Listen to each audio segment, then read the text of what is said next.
The morning sun cast a golden hue over Washington, D.C., the kind that made the White House gleam like a palace of glass and power. Birds fluttered above the pristine lawns, and the flags on the roof swayed in the early breeze. It was the kind of day that whispered new beginnings, and for Ethan Cole, it truly was. He stood at the main gate, his reflection flickering in the polished security glass. He wasn't just another applicant.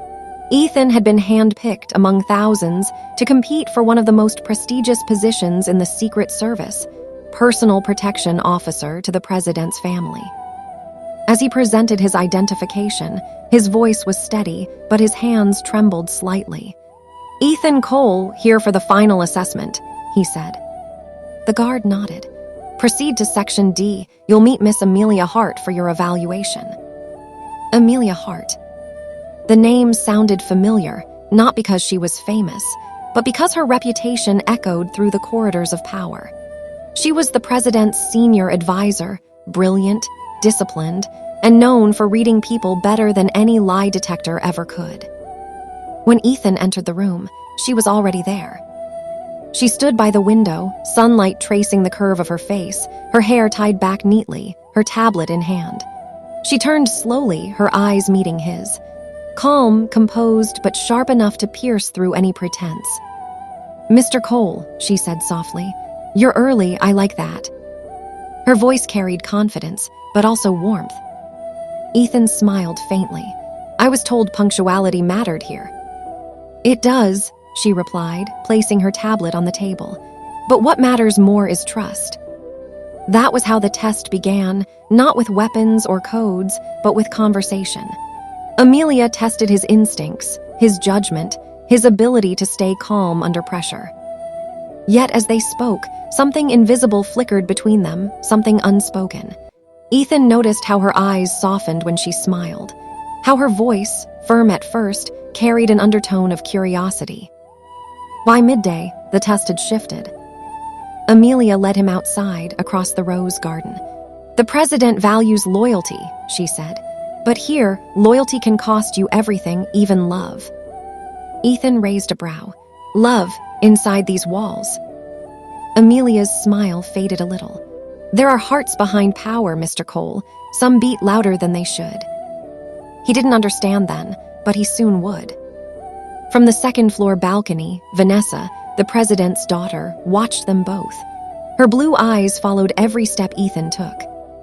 She tilted her head slightly, a subtle smirk forming on her lips. "Interesting," she whispered. "The new recruit already has her attention." That was how it began, the triangle of hearts and jealousy inside the White House. Red hearts behind the White House walls. Part 1, Chapter 2, Whispers in the West Wing. The corridors of the White House had a rhythm of their own.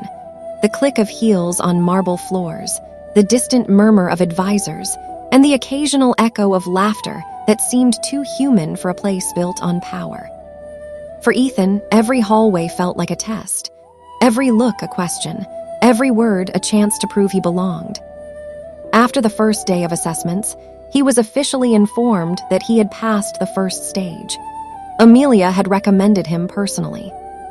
"He's calm under pressure," she told the chief of staff, "and he really listens. That's rare here." Ethan didn't hear her say it, but he could feel it when they met again in the elevator the next morning. She smiled just slightly. "Congratulations, Officer Cole." "Thank you, ma'am," he replied, trying not to sound too proud. "You can call me Amelia," she said softly, her tone almost playful. "We'll be working closely after all." The elevator door opened, and standing there was Vanessa. She was wearing an elegant navy dress, her father's signature pin on her chest, and an expression that could silence a room. Her eyes lingered on Ethan, just long enough to make Amelia notice. "You must be the new recruit," Vanessa said, her voice silky and confident. "Yes, ma'am, Ethan Cole," he answered. "No need for ma'am," she smiled. "You'll make me sound old." Amelia's lips tightened slightly. "Vanessa, he's being respectful." "I like respect," Vanessa replied, her gaze not leaving Ethan. "But I prefer honesty." The silence that followed wasn't awkward. It was electric. 3 people, one unspoken tension. Later that day, Ethan was assigned to accompany Amelia to a private briefing room. On the way, he could feel Vanessa's eyes following them from the balcony. There was something about her, a spark of curiosity mixed with challenge. When the meeting ended, Amelia leaned against the wall outside, exhaling slowly. "You did well today," she said. "Thank you," he answered, his voice low. "But I think your presence makes everyone want to do better." She looked at him, really looked at him this time. There was sincerity in his tone, no flattery, just truth, and it disarmed her. For someone used to politics and lies, Ethan's honesty felt almost dangerous. "You're good with words," she whispered. "Only when I mean them."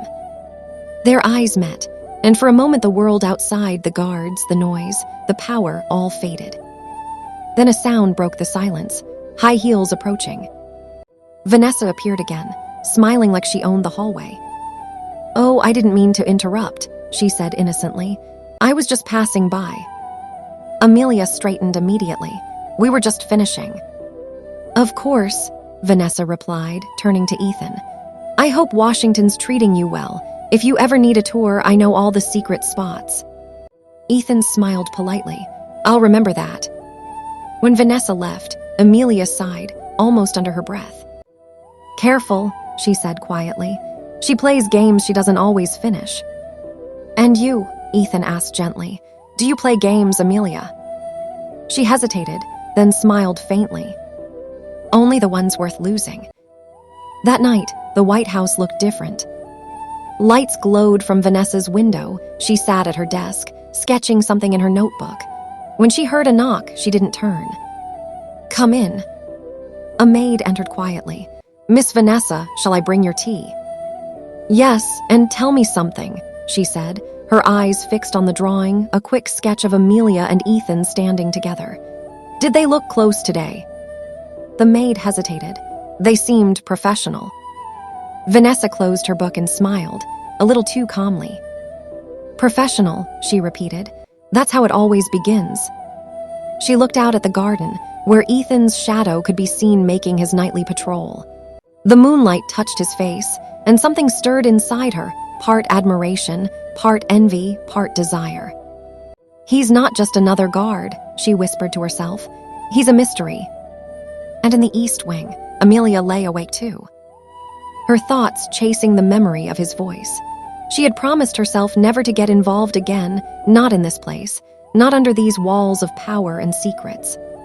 But promises were easy to make in daylight, and harder to keep under moonlight. Part 1, Chapter 3, Games of Power and Heart. The morning light filtered softly through the tall White House windows. The building was already awake, advisors shuffling papers, guards changing shifts, and the quiet hum of responsibility echoing through the marble halls. Ethan's footsteps were calm and steady as he entered the West Wing. Every day here felt unreal, a blend of discipline and dream. He was growing used to the rhythm, but not to the presence of the 2 women who now shaped his every thought. Amelia, who had guided and tested him, remained the voice of reason, intelligent, warm, and quietly strong. Vanessa, the president's daughter, was the spark of chaos, beautiful, unpredictable, and used to getting what she wanted. And between them was him. That day, a new assignment arrived. Ethan was to accompany Vanessa during a charity event, an outdoor press appearance at the South Lawn. Amelia had planned to attend too, as part of the president's advisory team. Vanessa smiled when she saw the list. "Perfect," she said. "I feel safer already."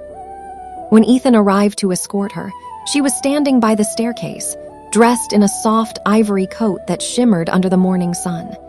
She glanced at him from head to toe and said quietly, "You clean up well, Officer Cole." He gave a polite smile. "Thank you, Miss Vanessa." "I told you, no need for miss," she teased. "Just Vanessa, we're not in a press room right now." Her tone was playful, but her eyes held something more, a kind of curiosity mixed with challenge. Ethan didn't respond. He simply held the door open as she walked out. Her perfume lingered, subtle, expensive, impossible to ignore. As they walked toward the garden, Vanessa leaned closer and whispered, "You know, people here pretend not to care about emotions, but the truth is, everyone in this house wants to be seen." Ethan turned slightly. "And you?" She smiled. "I like being noticed, not seen." Amelia, standing a few meters away, caught that moment, the way Vanessa brushed her hair back, the slight smile Ethan tried to hide. She felt a twist in her chest she didn't like. It wasn't jealousy, she told herself. It was awareness. But she knew that wasn't true. When the event ended, the press dispersed, and the staff began cleaning up, Vanessa turned to Ethan again. "You did well today," she said softly. "You made me feel safe." He nodded, professional as always. "That's my job." She tilted her head. "And if I asked you to do something outside your job?" Ethan hesitated. "Depends on what it is." Vanessa smiled mischievously. "Join me for coffee, just coffee. I want to know the man behind the uniform." Before he could answer, Amelia appeared. "Vanessa," she called out gently, "your father needs you in the East Wing in 15 minutes. Vanessa sighed. "Saved by the advisor," she murmured, turning back to Ethan. "Next time then." When she walked away, Amelia looked at Ethan. "Be careful with her." He met her gaze. "You think I can't handle her?" "I think," she said softly, "she's not the one who'll get hurt." Their eyes locked, silence thick between them. Then Amelia took a step back, regaining her calm. "You're dismissed, Officer Cole." That night, Ethan stood outside on the balcony overlooking the city lights. His radio buzzed softly, but his mind was elsewhere. The power of the place was intoxicating, but so were the people in it. He heard footsteps, soft, familiar. Amelia appeared beside him, wearing a simple coat over her office dress. "Couldn't sleep?" she asked. "Too many thoughts," he replied. "That's dangerous here," she said with a small smile. "This house listens, it remembers." They stood together in silence for a while, the night air cold and clear. Then Amelia turned to him, her voice barely above a whisper. "Ethan, you're a good man. Don't let this place change that." He looked at her, eyes serious. "I won't unless it's you who changes me." She didn't answer, but she didn't walk away either. The space between them seemed to disappear, not with words, but with the quiet understanding of two hearts that knew they were standing too close, yet couldn't move apart. Far above them, behind another set of curtains, Vanessa watched. Her eyes narrowed slightly, her hand gripping the window edge. "So it's like that," she murmured. "All right then, Amelia, let's see who wins." Part 1, Chapter 4, Whispers and Shadows. The following week in the White House felt heavier, not because of politics, but because of the quiet tension that no one dared to mention. Every morning, Ethan reported for duty in the West Wing, checking his list of assignments. Every morning, Amelia greeted him with polite professionalism and eyes that carried too much meaning. And every morning, Vanessa found a new excuse to cross paths with him. The triangle was forming, quietly, dangerously. One afternoon, Amelia was in her office, typing a report for the chief of staff. Her phone buzzed, a message from the security network. Agent Cole reassigned. Private escort detail for Ms. Vanessa Harper, East Garden, 3:00 p.m. She froze for a second, reassigned, without her approval. Her heart gave a strange thud. This wasn't supposed to happen without her input. She stood, adjusted her blazer, and walked swiftly down the hall. From a distance, she saw them, Vanessa laughing softly, her hair catching the sunlight, and Ethan walking beside her, expression calm but distant. Vanessa touched his arm briefly, pretending to point at something in the garden. It looked innocent. It was. Amelia stopped walking. She knew better than to interrupt, but the sight felt like a quiet storm inside her chest. Later that evening, Ethan was called to Amelia's office. She didn't look up from her papers when he entered. "You were reassigned today," she said, her voice steady, "without notice." He nodded. "Yes, ma'am, I received direct orders." She looked at him then, eyes sharp but soft underneath. "Do you enjoy working with her?" Ethan hesitated. "It's part of my job." That's not what I asked. He exhaled. Vanessa is complicated. She likes testing people. Amelia folded her arms. And you? He smiled faintly. I don't fail tests easily. She studied him for a long moment. Then, almost against her will, her voice softened. Be careful, Ethan. She's not like us. For her, the world bends. He took a step closer, his tone low. And what about you, Amelia? Do you bend or break? The question hung between them, quiet, dangerous, intimate. She turned away, pretending to look at a file. But her fingers trembled slightly. You're dismissed, she said, barely audible. That night, Vanessa hosted a small gathering in her private wing, a mix of staff, young diplomats, and close friends. Ethan was assigned to stand guard at the door, professional and distant. But Vanessa didn't like distance. Ethan, she called softly when everyone's attention was elsewhere. Come in for a minute. I'm on duty, he replied. Then consider this part of your duty, she said with a sly grin. She handed him a glass of water, her fingers brushing his briefly, just enough to make him aware of it. You're too serious, she teased. This place is full of masks. Sometimes you have to forget who's watching. He gave her a measured look. Some of us can't afford to forget. Then maybe you should learn, she whispered. Before he could answer, Amelia appeared in the doorway. Her presence changed the air instantly, calm, cold, commanding. Vanessa, she said, voice smooth but firm. Your father's waiting. He requested a word before the guests leave. Vanessa's smile faltered for a second. Of course, she said sweetly, brushing past Amelia, but not before giving Ethan one last, knowing glance. When she left, Amelia turned to him. You should go too. He stayed still. Are you angry? She sighed. I don't have that right. Ethan took a slow breath. Maybe not, but you care. For a moment, her composure cracked. Her eyes softened, something like sadness flickering there. That's the problem, she whispered. I shouldn't. She turned and walked away, leaving him standing there, caught between two worlds, two hearts, and a white house full of secrets. The next morning, Vanessa was sitting in her father's study, legs crossed, pretending to scroll through her phone. The president was busy reviewing notes, but he noticed her expression. You've been distracted lately, he said without looking up. Something wrong? She smiled faintly. Just the usual, politics, people, and hearts. He chuckled softly. You always liked puzzles. Maybe, she replied, but some puzzles fight back. That afternoon, she found Ethan again near the west entrance. I'm sorry about last night, she said, voice soft. I didn't mean to cause trouble. Ethan nodded. You didn't. Then, why do you look like you're trying to escape me? He gave her a small smile. Because you make it hard to stay professional. Vanessa's eyes brightened. That was the answer she wanted. Good, she said quietly. Maybe you shouldn't be.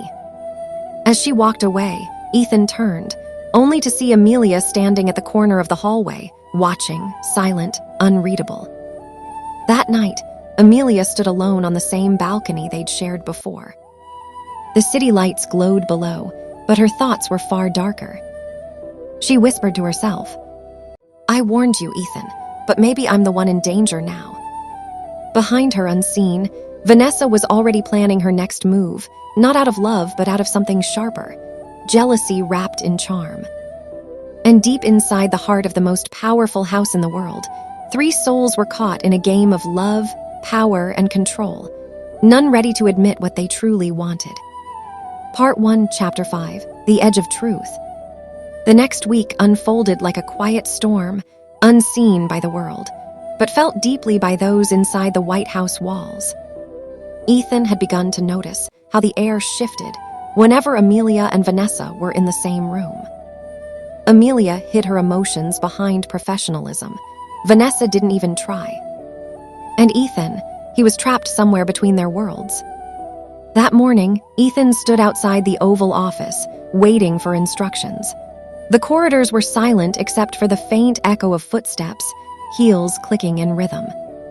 It was Amelia. She stopped beside him, her eyes calm but tired. "You're early," she said softly. "I like to be prepared," he replied. She gave a faint smile. "Preparation doesn't protect you from everything, Ethan." He looked at her, curious. "What do you mean?" She didn't answer directly. Instead, she handed him a folder. "This is your new post. You'll be on the president's detail for the next few days, away from other distractions." Her tone was careful, but Ethan could hear the meaning behind it. "You're moving me away from Vanessa." Amelia looked up, her expression unreadable. "I'm following security protocol." "Or protecting yourself?" he asked quietly. Her eyes met his, and for a moment, all the formality between them fell away. There was only silence, heavy and real. "Go to your post, Officer Cole," she said finally, her voice barely steady. He nodded, but as he walked away, neither of them could ignore the truth that had settled between them. That afternoon, Vanessa found out about the reassignment. "They pulled him off my detail," she said sharply, her tone rising. "Who approved that?" Her aide hesitated. "Ms. Amelia Smith."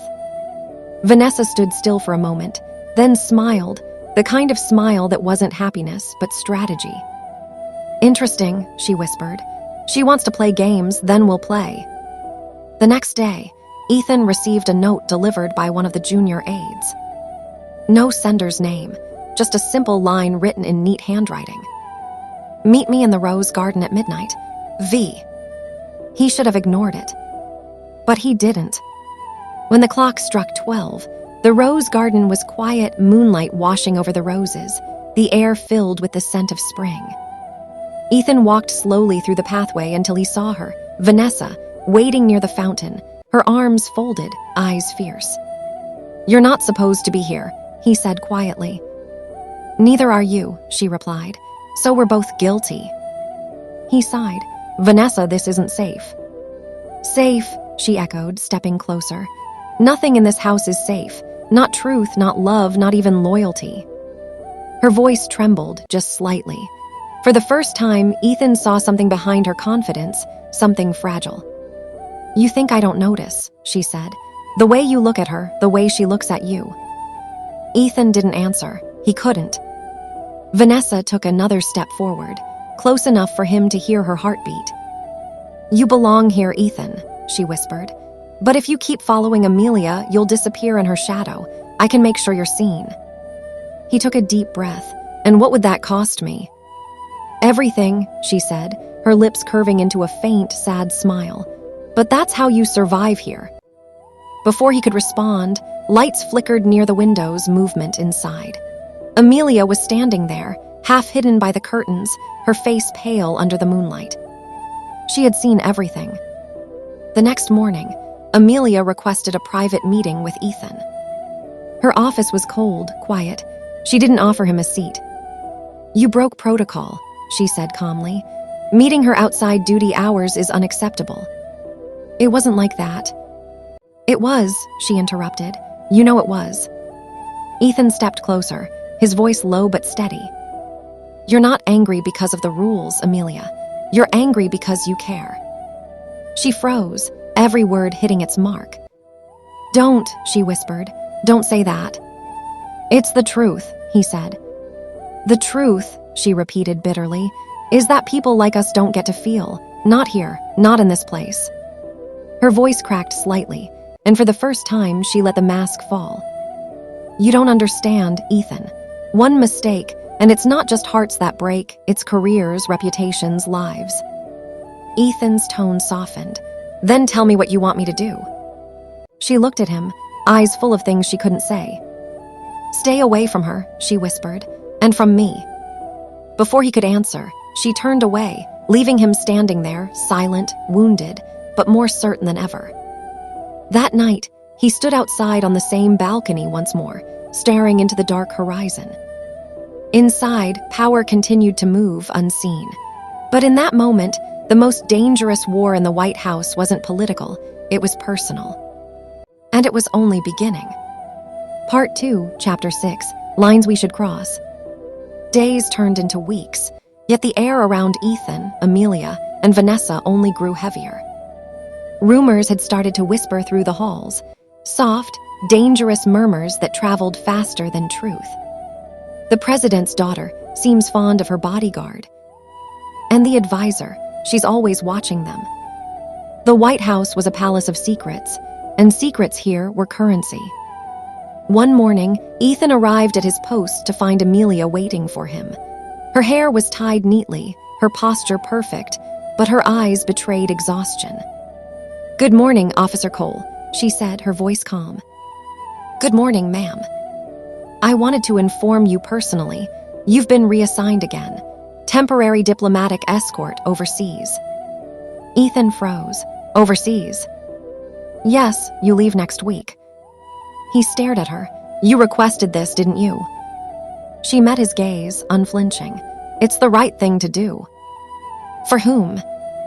"For all of us." The silence between them was unbearable, thick with everything they weren't allowed to say. Ethan took a step closer, lowering his voice. "If I go, Amelia, will you even miss me?" She swallowed hard. "That's irrelevant." "Then why can't you look me in the eye when you say it?" Her eyes lifted, calm, strong, but shining faintly with tears she would never let fall. "Because if I did," she whispered, "I might ask you to stay." That night, Ethan couldn't sleep. He stood by the window of his small quarters, watching the lights flicker across the city. He thought about duty, he thought about love, and he thought about how both had started to mean the same thing, Amelia. Then his phone buzzed, a text. "Don't leave yet. Meet me by the North Hall, midnight. V." He hesitated for a long moment. Then, as always, he went. The North Hall was quiet, lined with portraits of past presidents and a single chandelier glowing above. Vanessa was waiting, arms crossed, face unreadable. "You're leaving?" she asked. "Apparently." "Because of her?" He didn't answer. Vanessa smiled, but it wasn't happiness. It was something sharp, wounded. "You think she's saving you, Ethan, but she's saving herself." "You don't know her." "I know women like her," she said. "Strong, perfect, untouchable until they fall in love. Then they run." Her voice trembled slightly. "I wouldn't run." Ethan took a step back, torn between compassion and confusion. "Vanessa." "Don't say my name like that," she said, eyes glistening. "Like you pity me." She looked up at him, angry, beautiful, human. "You don't get it. For you, this is a job. For me, it's my whole world." And before he could speak, she turned and walked away, her heels echoing down the marble floor like the sound of breaking hearts. The next morning, the president called Amelia to his office. "I hear my daughter has been spending time with one of your security officers," he said quietly. Amelia's throat tightened. "Sir, I can assure you." "You're not the one I doubt," he interrupted. "You're the one I trust." He leaned back in his chair. "Handle it discreetly." "Yes, Mr. President," she said, her voice steady, though her heart was not. That night, Amelia went to see Ethan one last time. His bags were already packed. He stood by the door when she entered, surprised, but not shocked. "You came," he said softly. "I had to make sure you understood why." "I understand," he said. "You're protecting everyone but yourself." Amelia smiled faintly. "Someone has to." They stood there for a long moment, the weight of unspoken words filling the space between them. Ethan reached out, as if to take her hand, but stopped halfway. She looked at him, one final time, and whispered, "If things were different." "They're not," he said, his voice breaking slightly. "I know." She turned, opened the door, and walked away before she could change her mind. When the door closed, Ethan sat down, hands covering his face. For the first time in a long time, the soldier felt completely defenseless. That night, as Amelia returned to her office, Vanessa was waiting in the corridor. "You sent him away," Vanessa said coldly. Amelia didn't answer. "You think that makes you noble?" Still no answer. "You didn't win, Amelia," Vanessa whispered. "You just postponed losing." Amelia stopped, finally looking at her. Her voice was calm, but her eyes burned. "This isn't a game, Vanessa. But you'll learn, one day, everything you play